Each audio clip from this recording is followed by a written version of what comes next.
nawe natutubishize cy'umumanuka ariko ati usanga ari Imana yagize gute no pastor wabwira Imana ntabwo ivuga akabyemera kuko n'ubu hari abantu bazi ko Imana itavuga n'ubu hari abantu bazi ko ivugira no mu rusengero bakagenda bari kubikora mopeba ngo n'ibyaba by'ikiyemwe by'abasazi ariko pastor ntabwo yabivuga kandi nanjye ntabwo nabivuga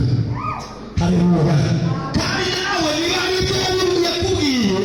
ukabibonesha amaso nawe usanze bari kuvuga ko Imana itavuga nawe ntabwo mwakwemeranya ndetse hagize n'ibindi bitero satani yakugaho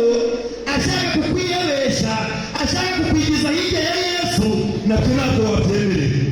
ayo majwi ntabwo wayakundiye mu izina ryanjye ibyo wabonye ibyo wiyumviye ntibikagutere gucuragura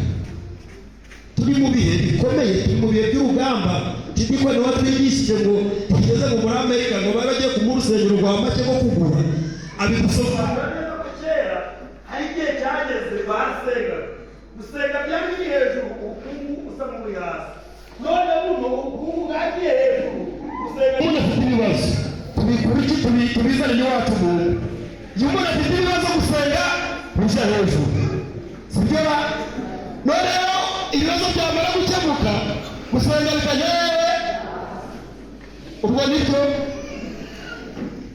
nibyo ibyo twabonye nubwo Imana yatugirira neza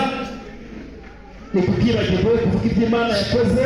ibyo twabonye nibyo twumvise hanyuma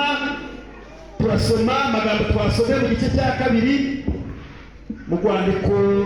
rwa mbere rwa Yohana iki ni icya mbere niho twasomewe turasoma amagambo atari menshi ari kutubwira ngo ubahozeho uhereye mbere na mbere uwo twumvise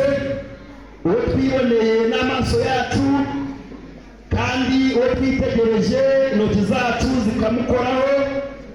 ari we jambo ry'ubugingo kandi ubwo bugingo bwarerekanwe turabubona